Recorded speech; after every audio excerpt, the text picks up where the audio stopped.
Hey everybody, Steve from the Pinball Room. Thanks for joining us today. I've got something a little bit different. I've got a restoration project I've been working on with my son. It's a high-speed Getaway. Yeah, it's a very special pinball machine to me. The very first one I ever bought back in the day. My first pinball machine, I think it was 2006, is when I got it. Had it for a couple years, and then I sold it because I was going to upgrade to Indiana Jones, but life happened, and kids and sick dogs and other things happened. That money was gone, and it was years before I got another pinball machine. I don't think I got another pinball machine until, what we're looking at now, around 2011. So it was a good 5-6 years, maybe 2012. Anyway, so it's one I remember playing a bunch back when I was in college, and it was at one of the local nickelcades I'd drive by, or ride my bike, take the bus back then. Yeah, I would go by and I'd play it, and it's a simple game, but I just love it. It's got a great theme. I love the ability, you just, kind of hit with your knee, the little stick shift to get the ball going, and I don't know, I've always really liked it. It's just been one of my favorites. Always wanted to get one again and get it in amazing condition. Well, I didn't find one that was in amazing condition. We found one that was pretty rough. I'll put up some before pictures here. I lost a couple of before pictures I took. I had a lot more close-ups. I don't know where they are, so this is really about all I had. But believe me, it's rough. It's rougher than the one I got years ago. Back in 2006, the one I got off eBay was not exactly as advertised. And it had a blown transistor, which I had to learn how to fix, and it was set in German and had like a lock bar across the front door. It was a fun machine, but it was not exactly gorgeous. Definitely not collector's. It was pretty rough even for a player's machine, but I loved that game, and that's what really got me into wanting to learn how to work on machines. I had a neighbor, so we'll kind of go down memory lane here for a minute. I had a neighbor that I'd been next to for probably 2 or 3 years. That had no idea that his garage was full of pinball machines. And his name was Jason, and he was awesome. We found out that he had pinball. We started talking. We're like, dude, I love pinball too. I just got one. And anyway, went over there, hung out a lot with him, and he taught me how to work on pinball machines, helped me, demystify the 3,000 feet of wire that is a pinball machine. And anyway, and learned to work on them, and I just fell in love with it, and have been tinkering around with Cred ever since. Well, I guess since 2012, once I got one again. But anyway, so the very first machine I got is one I played a lot when I was younger, and so we found one. It was dirty. It's not great, but I was like, this is going to be a fun project to go all the way through. Part of this, at the same time as I found that machine, it was a machine that kind of got passed around through a network of friends out here in Utah, and I ended up with it. And what came along with it also, for an additional price, was a reproduction playfield. Brand new, pristine playfield, one of the good ones with the proper colored inserts and everything. It looks great. And so this is also my very first 100% true full playfield swap. I've done a lot of pretty heavy work on playfields and a lot of replacements and dismantling the tops and all that, but I have never done a full 100% from old to new playfield swap before, so I was a little intimidated. Spoiler alert, there's a lot to it, and you definitely have to plan it out, but at the end of the day, it was not as horrible as I thought it was going to be. It's a lot, don't get me wrong, but I spent a lot of time trying to figure out what's the right system. How am I going to do this? Do I need 2 rotisseries? How do we what stage things across? I watched a couple of videos, one by Pinball Evangelist that has a good one about an Elvira game he did a playfield swap on. Watched a little bit of that. It kind of confirmed a couple of things I was already thinking about, kind of like the order of operations. And anyway, so we'll jump to that in a minute. Don't want to just, run through everything here, but I've got just a bunch of time lapse because some of it I think by itself or the parts by themselves, I don't know if they really constitute a video, but we went through, you're going to see us going through and we took everything out of the machine, everything out of the back box of playfield. I had to get to an empty cab because we had to sand this thing down. It was so faded and just nicked up and dinged up. We had to sand it down. We had to bond to it. You'll see us do that. See us put down a new layer of matte black paint with primer, and then we go through and we lay out the new vinyl that we got from overseas. They were great, though I will admit I thought they would be cut to size. I did not know I was going to have to go through and really trim these so much. They were way bigger and wider than the cabinet, and that was a little bit different than what I was expecting, and so I worked my best to try to make sure I got clean edges with my X-Acto knife. That was a little bit, I wish that could have been done a little bit better, but the quality is great. I love them. They're sticking great. New coin door, new legs, new chrome rails, new new hinges here, right, for the back box. Everything, because all the hardware was all rusted. It was dinged up. It was not great. I want this one to just look, basically like it just came off the line, other than it will have vinyl instead of the direct print graphics that the original had, right? But it's all right. Well, let me kind of take you for a little bit of a tour of where we're at so you can see what's going on right now. Right, so this is about where we're at. Here's the cabinet. It's got all the graphics on it, like I was saying, right? New coin box, new legs, We need to get the new shifter installed. The one I bought came with a bad switch, so I've got to replace that. Yeah, we've got harnesses back inside for the switches and coin box. It's all paint on the inside. And then we've got a smattering of parts we just assembled. Here's the supercharger ramp circuit that's out, ready to get cleaned up and polished and put back in. Here's the apron, new power cord, the plastic cover for the supercharger, an assortment of bolts and things we had. Here's all the old plastics laid out and roughly the position they were in the playfield. I was able to find a new set of plastics, and so pretty much all these are going to get replaced. So they'll be brand new and not warped and bent like some of these were from the heat. So that'll be nice. And then over here we've got the actual playfield. So that back there is the old playfield. That's down to nothing but all the T-nuts and the actual mechs. Everything else has been separated. And then here's the wiring harness on the new playfield. What do you notice there? A whole bunch of blue painter's tape with a gazillion numbers, coil numbers and light numbers and everything else. We got the light boards back in. That was an integral part of this, was going through and figuring out a system to label and map and keep everything in place. Yeah. And then we've got over here, we've got all the metal from the upper playfield, all the habit trails and the ball guides, and lots of screws we've kept. Still waiting for my magnetic bowls to come. Thank you for the tip. I forget who suggested that. That's a great idea. They're still on their way. Things have been delayed. So that's where we're at currently. I want to take a minute and we're going to do like a little bit of time lapse and all that and kind of catch you up to where we're at. Like I said, we went through, we had to sand down the cabinet, we had to paint it, all this stuff. So let's kind of time lapse through that so you can enjoy that. And then we'll catch back up and I'll give you the tips I have about the actual playfield swap. All right?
All right, and so here we are, back here to this point now.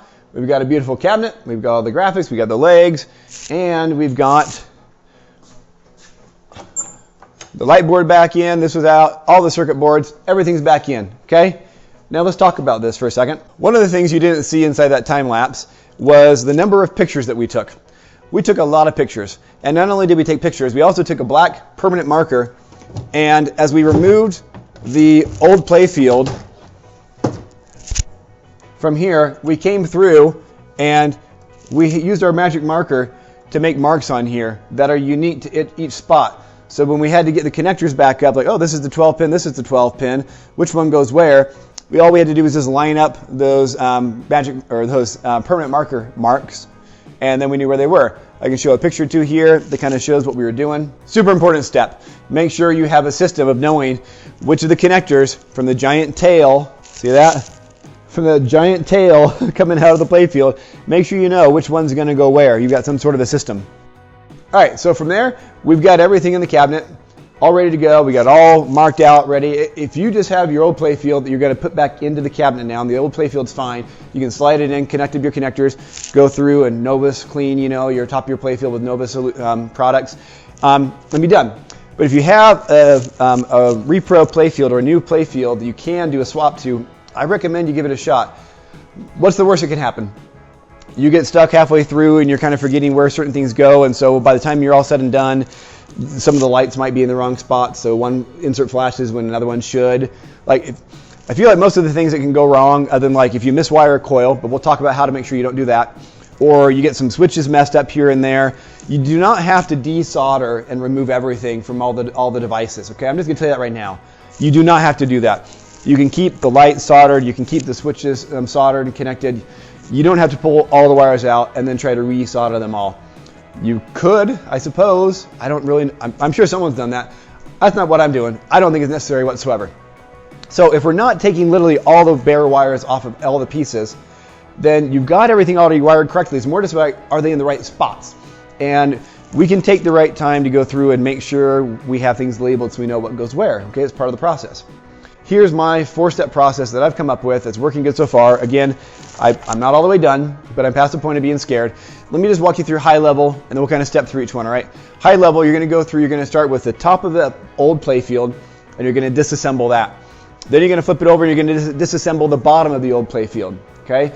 And then we're going to migrate that to the bottom of the new playfield, and then we'll flip that over on a rotisserie, and we'll be putting the top of the playfield, all those parts, right, plastics and ramps, onto the new playfield wood. That makes sense? Okay? So top, bottom, and then bottom, top on the old to the new. Okay?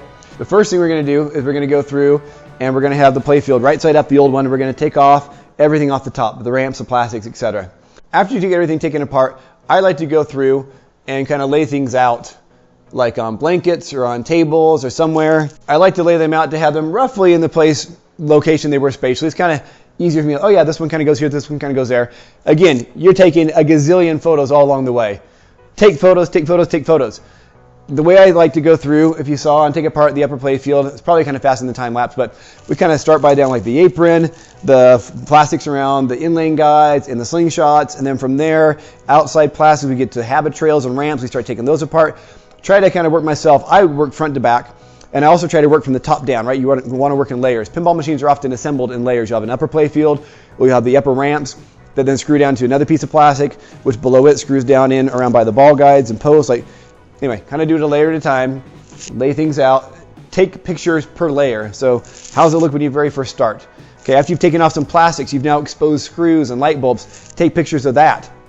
Because when you're building it back up, you're going to start empty, and it's going to look different than it did when it was full. You'll be like, oh, I'll remember where this goes. But then also you look at it blank, you're like, wait, well, I kind of remember what it looked like when there were things on top of that. Anyway, take pictures like at every layer I think is important also. Okay, you can never take too many pictures. You can always delete them off your phone later on. Don't worry about it. And take pictures and take them from different angles sometimes helps also. It's like, oh, I see that thing actually kind of twisted this way to get in easily, because sometimes you're like, how come this isn't going in the way I remember it?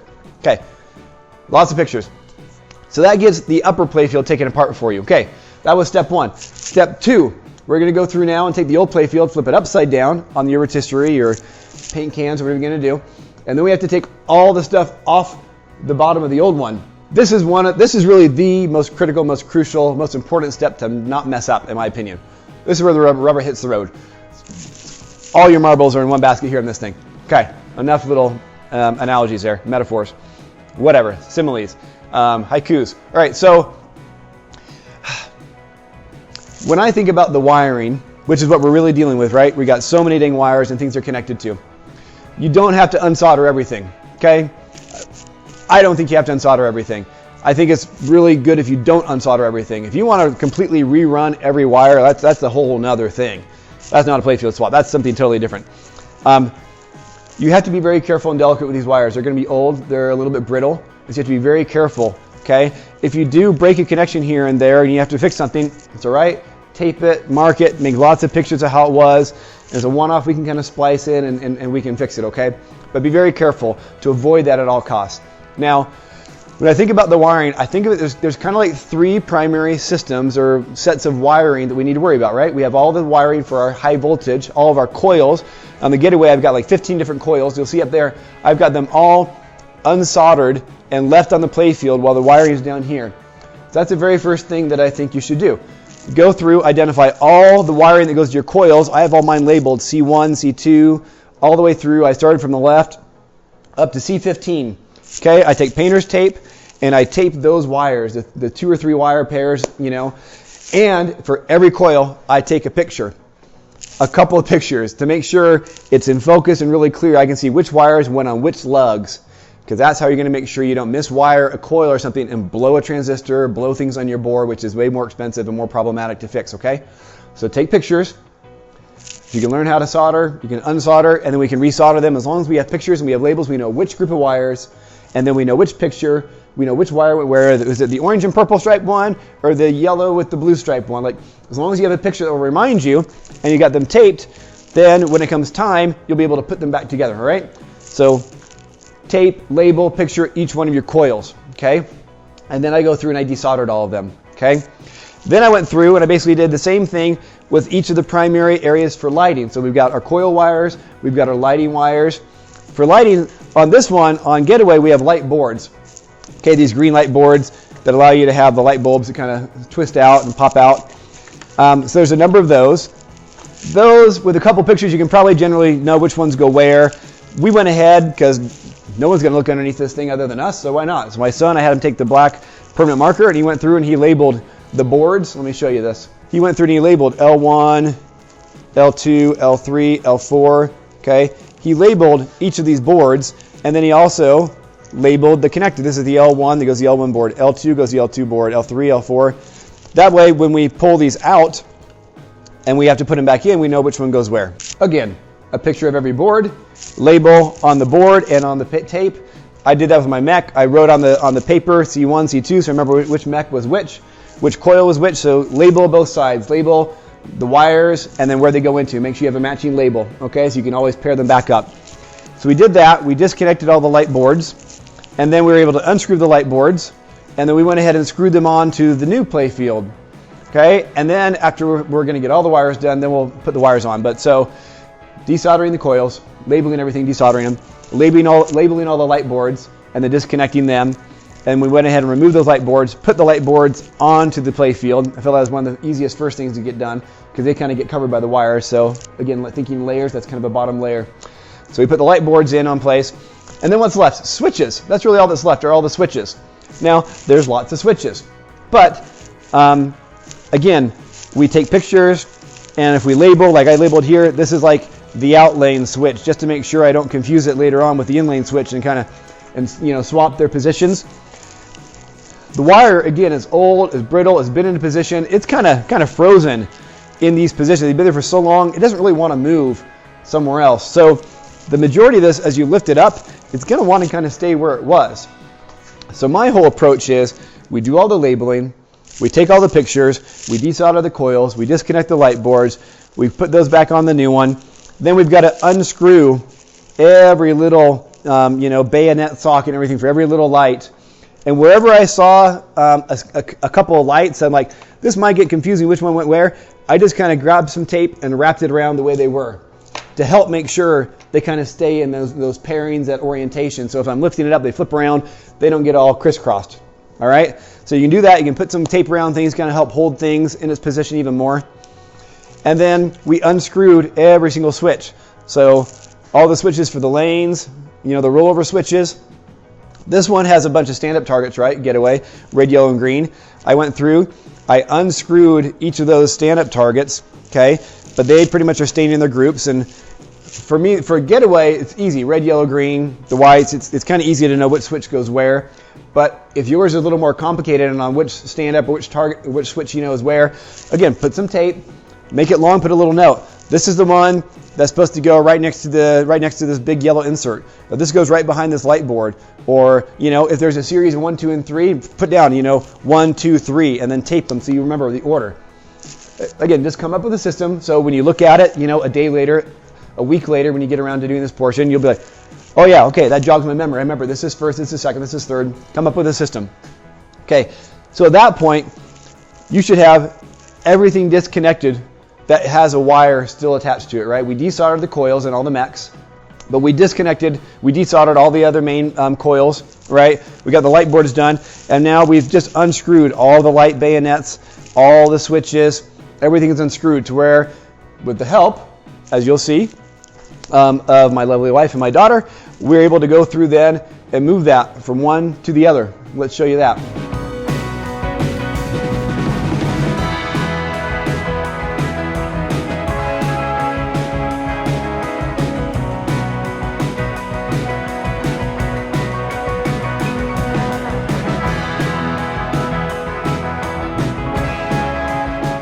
All right, kind of awkward. There's a lot there. You might only need 2 people, but between the 3 of us, I was able to kind of grab one spot with the heavy harness cables and the boards, and then my wife grabbed the others. I mean, you saw how we did it, right? And we kind of moved things and put them down to the next one. So I had my playfield lined up with the other one, right? My trough was here and here, so we weren't like trying to, do-si-do and rotate around. Make it simple for yourself, right? We transferred across. There were a couple things that kind of threw me off at first. I'm going through, I'm starting to kind of set these down in position. Okay, this goes here, this switch slides in here, this bayonet goes here, this flasher goes here. There's a couple I looked, I'm like, well, wait a minute, this one, where does this one go? It doesn't seem like it's quite fitting. Did it really stretch this tight over here or not, And so what did I do? Well, I went back through and I looked at my pictures, okay? And my pictures helped remind me like, oh, yep, nope. White with the orange stripe here and white with the brown stripe is over there. Okay, I got them in the right spot. So you can use your pictures to double check. There were a couple of these that I got in here though. I'm like, okay, this one goes right here. I swear it does, but where's the hole for the screw? Because there's little starter holes for every single screw you have to put in. It doesn't go all the way down in, right? But it gives you a little place to start every single one of them. Well, there are 3 of these bayonets that on my original playfield, the side they were screwed on was on one side of the hole, but on this new playfield that was cut out, that little starter hole was on the other side. And so when I put it down, I didn't see the hole at first. I'm like, wait, am I doing this wrong? But I went back to my pictures. I double checked. I'm like, oh yeah, no, brown, solid, brown with white stripes. Like, okay, this is the right one. It just has the hole on the other side. So once you've done that, I mean, that's the hard part. If you can get your whole harness across onto your new playfield laid down, you'll have it in the general position. Then it's just a matter of going through and taking the time to screw things in place. But before you start screwing all your wiring and everything in place, there's something else we still have to take off of that old playfield, okay?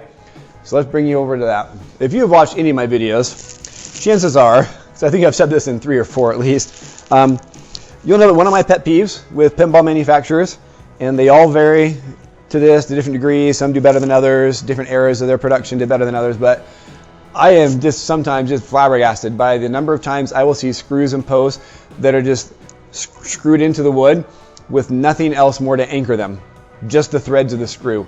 Now in certain areas, certain places, you can probably get away with that, it's okay. But anything where there's any sort of interaction with the ball, or you're 1 or 2 spots away from something that's going to receive the impact of the ball and then transfer its stress across to it, it's like, that's just not secure. If it's totally cosmetic and it's going to stay there and be looked at and never seen, then I think you're fine to do that, right? But a screw that just has threads into the wood and there's no anchor above it or below it to hold it tight in place with like a nylon nut or a T-nut, It's gonna come loose, it's gonna strip out, it's just, ugh. Like, why do it? Okay, so that brings us to the last thing we still have to take here off of this. Obviously we have the coil mech, so we'll need to get transferred across.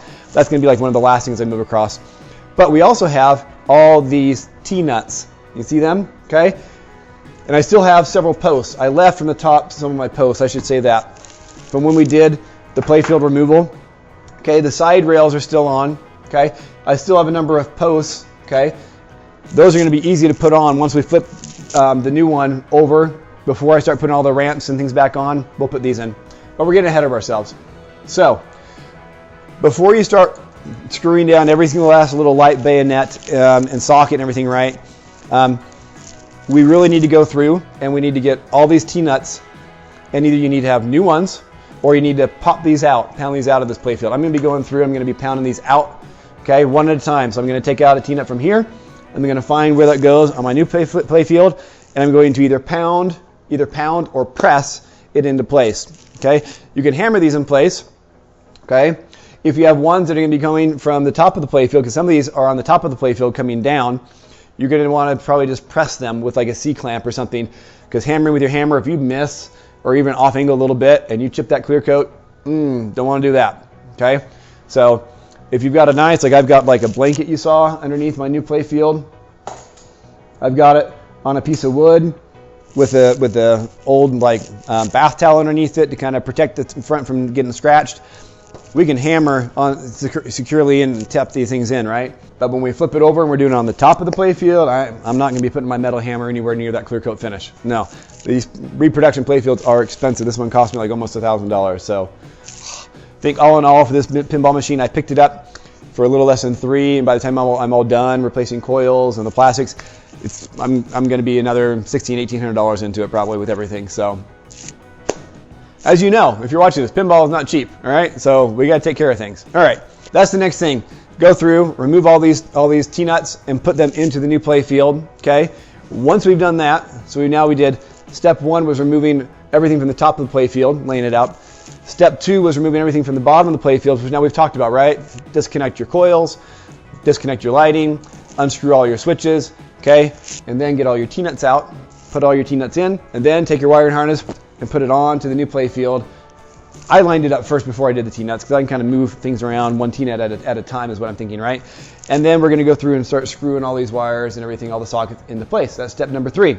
The last final step now, step 4, is going through and taking all the upper playfield pieces and taking this playfield, putting it in the rotisserie, flipping it around, and putting all the top the plastics and the ball guides and all that onto the top of the new playfield, okay? And once we've done all that, then we're done and we're ready to slide it on in and carefully match up our connectors and give it a test run. All right, so here's where we are so far. We're getting things populated back onto the new playfield. It's looking gorgeous. We've got all of our ball guides all nice and polished and shiny. All the front sides, back sides, of course, no one's gonna see. But we got all the insides all polished. I've got this rag down here because, as we learned in the back, these ball guides, you gotta be careful because you're sliding them around, you start scratching the clear coat, of course, right? We got a couple of scratches here in the back, but luckily no one's really ever gonna be able to see. So like this one, I'm waiting to lock down in place until we have the wood rails on the side, because these are gonna screw into the wood rails. So I've got a little microfiber wrapped underneath it in case this moves around to keep it from scratching the playfield here. Yeah, we've got all new rubbers on all the posts, all these posts back in place. Next couple of things that I'm going through and working on, it's a little bit more tedious, I'm just kind of deep running through them, is we got to go through and replace all these targets. So I don't know if you can really see, these are clean white ones. I've got another set down here. I'm in the middle of soldering, getting these ready to go. So we're getting those targets in, all these old targets in. I just kind of screwed everything back in place with the existing wiring, and now I'm going back through one by one, desoldering and resoldering in the new targets. So we've got to finish doing those sets of targets. And then we've got brand new pop bumper mechs, because the other ones, I mean, we're literally like falling apart. The plastic was so old, a couple of them just, the upper parts just kind of snapped and broke apart. So we're getting new ones, the new skirts. We got the new rings, just finished polishing those. So those are nice and shiny. So we're gonna put the pop bumpers in next. Once we get the pop bumpers in place, and we've got the metal leads for those all bent out in the proper locations. Now we still got the old ones over there on a different table as a guide to make sure we have things bent in the right place. We'll get those stapled down, yeah, once the pop bumpers are in place, then we're really able to go through and start doing a lot more of the final assembly. We can get the turbocharger on, we start getting the plastics in, and it's just the upper playfield, which really is kind of the easiest part, just the upper playfield. So, all right, so yeah, we're gonna continue on pop bumpers and playfield upper assembly. Here we go.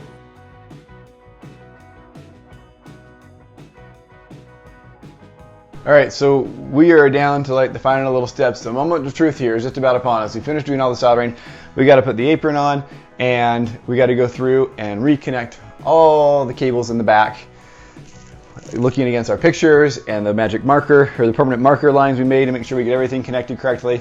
It's been, I don't know, a month or two since we had originally taken it apart, between working on weekends and all that. So I would lie if I didn't say I'm a little bit nervous in turning it on to make sure that a transistor doesn't go pop somewhere.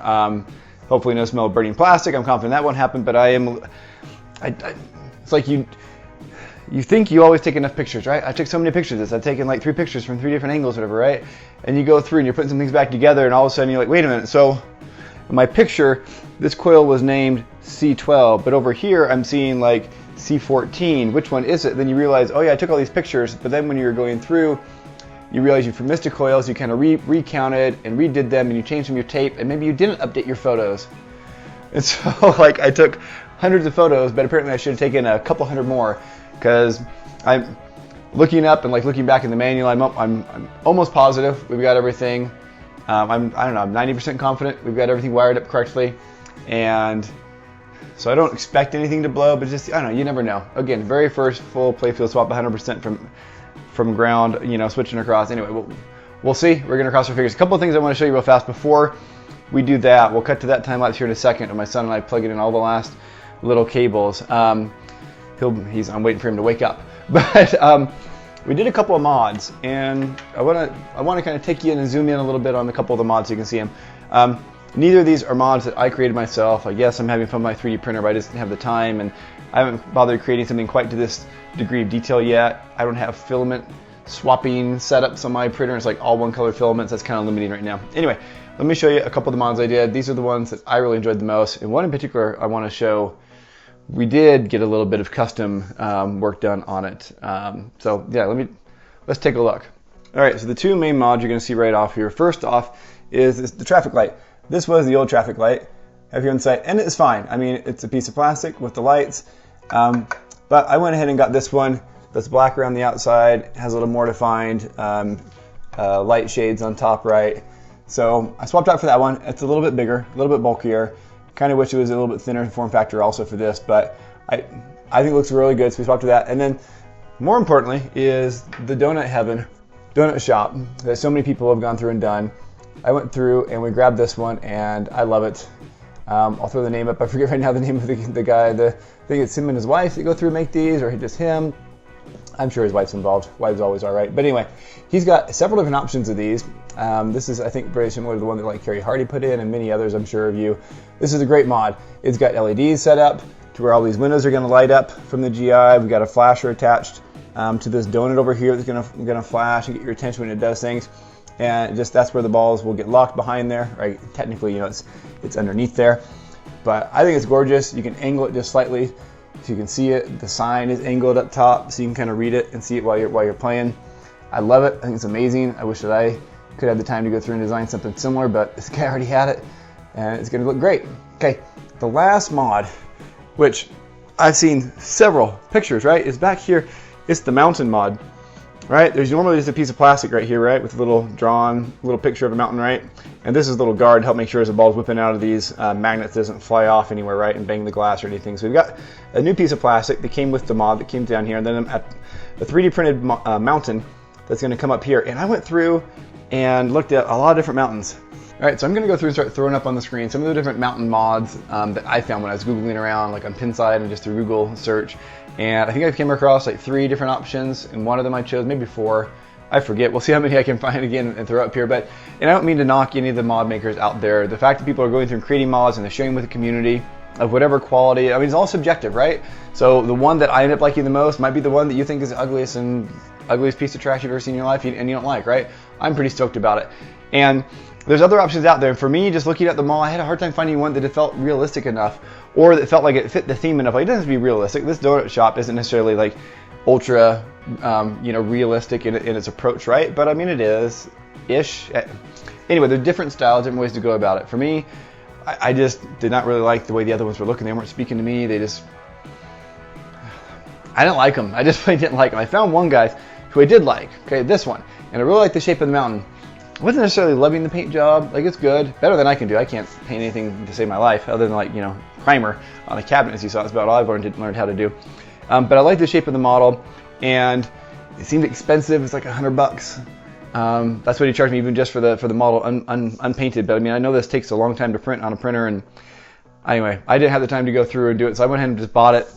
I was really questioning whether it was money well spent. I'm like, I probably should have gone through and searched around some more on Thingiverse or somewhere, or taken the time to learn and created my own mountain. Well, I got his mountain instead, and I want to show you. So first off, this is the color of the PLA filament that he used, kind of this like orange, amber, brownish, wood kind of type color I'm sure he was going for, right? So we went through and we painted it and made it look, in my opinion, 10 times better. And when I say we, I mean my son-in-law Tanner. He has been going through and just getting into airbrushing, and I don't think he's been doing it for super long, but I am hella impressed with what he's been doing. And I had asked him if he'd go through and paint the mountain for me. He said, sure. And this is what we ended up with. I'm hoping you can see it well enough in the light, but I am just absolutely floored by this. You got greens and stuff down here. The blends on up. He's got a lot of blacks. He was teaching me, he's like, you kind of shoot your blacks from one angle for the shadow, your highlights from the other angle. It naturally creates these highlights.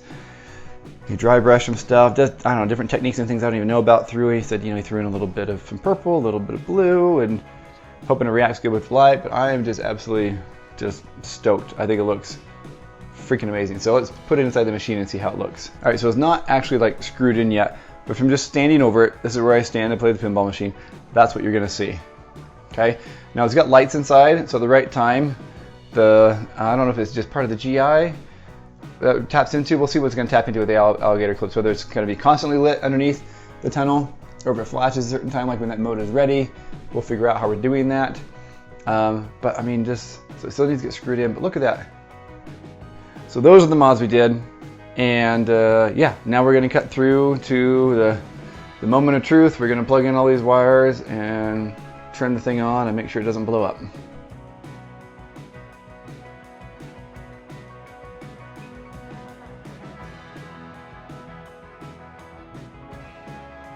So that was disappointing.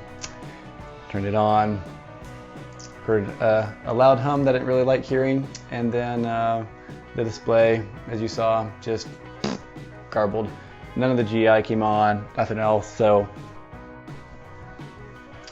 pretty sure we have everything wired correctly in the back box, so more it's just a matter of I messed up some wiring somewhere on the playfield when I was re-soldering wiring things. Obviously I thought everything was right. So yeah, gotta go through and troubleshoot and see what's wrong, see what happened, see what's broken, and try to fix it. It's working! So apparently, one of the connections for the gray ribbon cable that goes from the power driver board everywhere, that must have been off, because I went through and I double checked all the pictures we did, and everything looked good. All I could think was, I know the ribbon cables can be finicky, and so I went through and I pulled these out. And this one here, and I went through, I just very carefully reseated them to make sure that not a single pin was getting bent. I wasn't off by one. None of the pins looked bent, so I don't know, but I did that. That's all I did. I reseated these 3 places here to triple check that they were in the right spot, and it started working. Now, I do have a bunch of lights on my back glass that aren't lighting up, and so I'm not sure what's up with that. Pretty sure they're all supposed to be on all the time, especially just a couple of random 3 or 4 here, so we'll have to go through and try to see what's going on. But yeah, otherwise, everything's looking good. Display's working good. Now we're gonna replace this with a color LCD display. So we gotta do that next. All right, so we did it. We're down here at the end. We've got the color LCD in. We've got all the lighting. We've got our flipper rubbers in, our speakers, everything all set up. Everything's working. A couple of small little things that were switched. The speakers weren't working. Had our little black leads just reversed. Had to swap those out. Got everything good. And yeah, we're ready to give it a whirl. Let's see. All right, so we're going to wrap that up there. Really, the only last little thing is I'll just call out again that the reproduction playfield is not identical to my original. It's probably not going to be identical on yours if you go through a similar project as well. There's just variation between the exact file used to do the CNC on these machines versus the version you might have. There are 3 or 4 different versions of the playfield or the machine, the Getaway, with slight variations. And anyway, all that adds up to it's pinball, right? We've got to tweak, we've got to adjust things. No two machines are exactly alike, right? You go to play one in your basement and then go over to a friend's house, and they're going to play slightly differently. For me, the most notable things I had to really adjust and fix on mine that were kind of large things are the holes that were used for some of the posts for some of the ball guides. And the only ones that's really caused an issue that I've had to tweak were for the bottom 2 ball guides, for the kickback and for the auto launcher. Both of those have very specific places they're supposed to go. That should be very consistent, and usually are across most Getaways you'll find. But mine, using just the initial holes that I had, mine were not firing where they needed to. The kickback, instead of going into the tunnel shot, it was kicking all the way around into the right orbit, way off and going around. And the auto launcher, instead of going up on the freeway for the loop and coming around your upper flipper, it would go through and ricochet in between all these traffic lights. And so I had to adjust them quite a bit until I got them firing where they needed to be consistently. Okay, so keep an eye out for that. There's always going to be a little bit of inconsistencies on the repo playfields that you use, but all in all, yeah, it was not quite as intimidating and crazy as I thought it would be. Yes, it was a long project. It took me longer than I thought it would take us, but in the end, it was a great project to work on with my son, and we had a lot of fun together, and now we've got a gorgeous machine we get to enjoy here at home. So take your time, take hundreds of pictures, take more pictures than you think you need, make sure you label everything very, very accurately, and as long as you have that system, you'll be good. You'll be able to figure it all out, and it just takes time. It's tedious, but it's worth it. It's so fun to see the final version now and see how nice and shiny and beautiful it is compared to where we started. Anyway, guys, there you go. Thanks for watching. Until the next crazy pinball project video that we've got coming out, stay tuned. Thanks for watching. We'll catch you next time. Bye-bye.